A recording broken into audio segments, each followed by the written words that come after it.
হয় চাওক, যেহেতু মই প্ৰথমে এটা কথা উল্লেখ কৰিব বিচাৰিম, যোৱা পৰহি যি অসম মিজোৰামৰ যি সীমান্তত এটা অতি ভয়ানক বা এটা অতি মৰ্মান্তক যি ঘটনা সংঘটিত হৈ গৈছিল, আৰু সেই ঘটনা সংঘটিত হোৱাৰ পিছতেই বিশেষকৈ যি সীমান্তৱৰ্তী যিসমূহ অঞ্চল আছে সেই অঞ্চলসমূহত দেখিবলৈ পোৱা গৈছে এক অপ্ৰীতিকৰ ঘটনা দেখিবলৈ পোৱা গৈছে। আৰু দেখিবলৈ গৈছে বৰ্তমান সময়ত আমি যিহেতু উপস্থিত হৈছোঁহি অসম মিজোৰাম যি বৰ্ডাৰ আছে, আমি হাইলাকান্দি অভিমুখে আমি আহি আছিলোঁ, আৰু সেই আহি থকা অৱস্থাত আমি দেখিবলৈ পাইছোঁ যে ইয়াত পথ অৱৰোধ, যে কোনো ধৰণৰ যাতে দুচকীয়া চাৰিচকীয়া বাহন যাব নোৱাৰে তাৰে প্ৰতি লক্ষ্য ৰাখি দেখিবলৈ পোৱা গৈছে। ইয়াৰ যিসকল স্থানীয় লোক আছে তেওঁলোকে ইয়াত এক পথ অৱৰোধ যি কাৰ্যসূচী সেই কাৰ্যসূচী তেওঁলোকে গ্ৰহণ কৰিছে।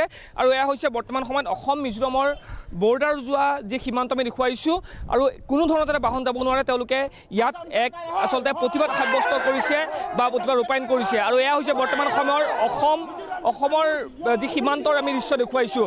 সাত ভনীৰ ভিতৰত দুজনীকৈ যি ভনী অৰ্থাৎ মিজোৰাম আৰু অসমৰ যি সংঘাত, সেই সংঘাতৰ পিছত এতিয়া উত্তপ্ত হৈ পৰিছে অসম সীমান্তৰ লগতে উত্তপ্ত হৈ পৰিছে উত্তৰ পূবৰ যিসমূহ সীমান্ত সেই সীমান্ত উত্তপ্ত হৈ দেখিবলৈ পোৱা গৈছে।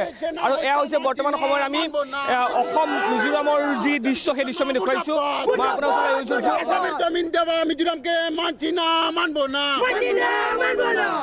যোৱা পৰহি যি ঘটনা সংঘটিত হৈ গ'ল, আপোনালোকে আজি পথ অৱৰোধ কৰিছে। চাওক, দুদিন আগত এই মিজোৰাম আৰু অসমৰ মাজত যে আমাৰ বৰ্ডাৰ কাজিয়া হৈছে, দুদিন আগত নহয়, 6 মাস ধৰি এই ঘটনাটো চলি আছে। সৰ্বানন্দ সোণোৱাল যেতিয়া অসমৰ চিফ মিনিষ্টাৰ আছিল, তেতিয়াৰ পৰা মোৰ কংগ্ৰেছ দলৰ নেতাসকলে বা বিৰোধী ৰাজনৈতিক যিমান দল আছে, অসমৰ যিমান সংগঠন আছে, যে সৰ্বানন্দ সোণোৱালক আৰু হিমন্ত বিশ্ব শৰ্মাকক সকলোক কৈছিলোঁ যে আমাৰ অসমৰ মাটি ৰক্ষা কৰিব লাগে, বৰ্ডাৰৰ সমস্যা সমাধান কৰিব লাগে। কিন্তু সৰ্বানন্দ সোণোৱালক আৰু হিমন্ত বিশ্ব শৰ্মাকক দুজনেই সাম্প্ৰদায়িক ৰাজনৈতিক উদ্দেশ্য কৰি আজি আমাৰ অসমৰ 6জন সেনা শ্বহীদ হৈছে এই অসমৰ মাটি ৰক্ষা কৰিবৰ কাৰণে। কিন্তু কালি আমাৰ মুখ্যমন্ত্ৰী হিমন্ত বিশ্ব শৰ্মা আহিছিল, শিলচৰত বা লাইলাপুৰত আহিছিল।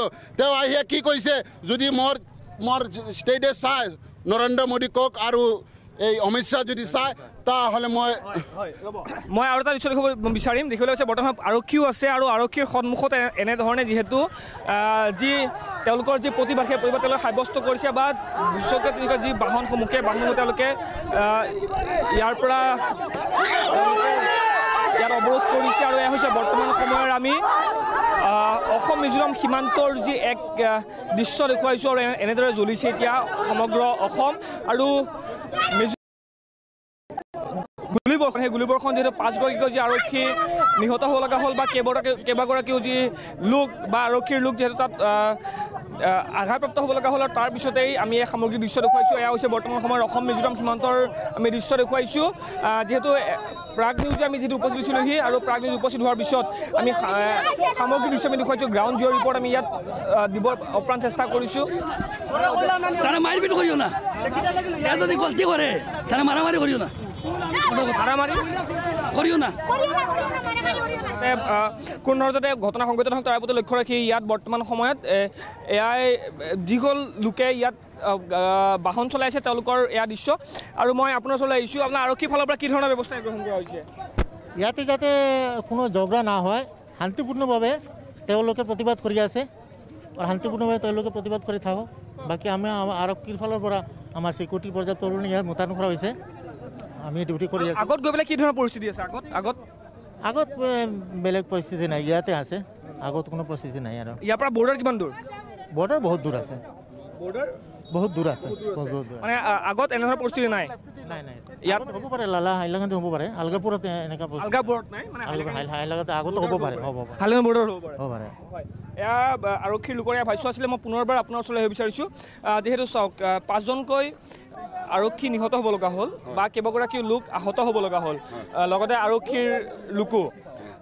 কিমান দিনৰ পৰা এই সীমা যিটো বিবাদ কিমান দিনৰ পৰা চলি আছে? চাওক, আপোনালোকে নিশ্চয় দেখিছে, আপোনালোকে সদায় নিউজ কৰি আছে যে প্ৰায় 6-7 মাস ধৰি এই সীমা বিবাদটো চলি আছে। সৰ্বানন্দ সোণোৱালকৈ আৰু হিমন্ত বিশ্ব শৰ্মাকৈ দুজনেই আমাৰ যে সীমা বিবাদটো মিটাব বিচৰা নাই, সীমা বিবাদটো বিচৰা নাই, যে আমাৰ সীমাটো যে স্থায়ী সমাধান হোক তেওঁলোকে এইটো বিচৰা নাই কাৰণ কালি মোৰ হিমন্ত বিশ্ব শৰ্মা শিলচৰ আহি কি কৈছে তেওঁ কৈছে যদি কেন্দ্ৰ চায় তেনেহ'লে যে মোৰ বৰাক মিজোৰামক দি দিব মই হিমন্ত বিশ্ব শৰ্মাই এই কথা ক'ব বিচাৰিছোঁ যে এটা নৰেন্দ্ৰ মোদী আৰু অমিত শ্বাহৰ পিতৃ সম্পত্তি নহয় যে তেওঁ মিজোৰামক দি দিব মই লাগিলে মৰি যাম কিন্তু মোৰ অসমৰ 1 ইঞ্চি মাটি মই মিজোৰামক দিব নোৱাৰিব কাৰণ আমাৰ কংগ্ৰেছ দলে স্পষ্ট কৈছে আচ্ছা আৰু এটা কথা সুধিব বিচাৰিম যেহেতু যোৱা পৰহি যিটো ঘটনা সংঘটিত হৈ গৈছিলে তাত আপোনাৰ তাৰ যিসকল সীমান্তৱৰ্তী যিসকল লোক আছিল তেওঁলোকৰ হাতত আৰ্মছ আছিলে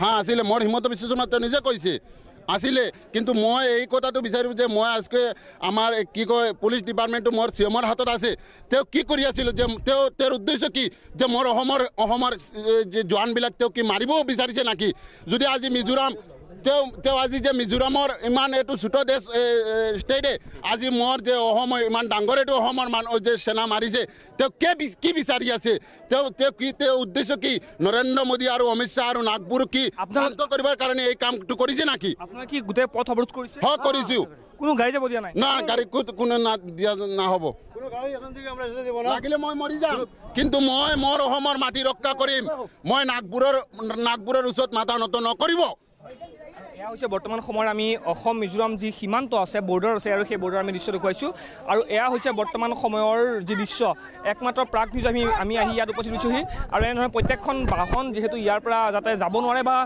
মিজোৰামৰ পৰা যাতে আহিব নোৱাৰে যিহেতু তেওঁলোকে এক পথ অৱৰোধ কাৰ্যসূচী যিহেতু তাত হাতত লৈছে বা ৰূপায়ণ কৰিছে আৰু দেখিছে বৰ্তমান সময়ৰ এয়াই এক উত্তপ্ত পৰিস্থিতিয়ে বিৰাজ কৰিছে অসম মিজোৰাম সীমান্তত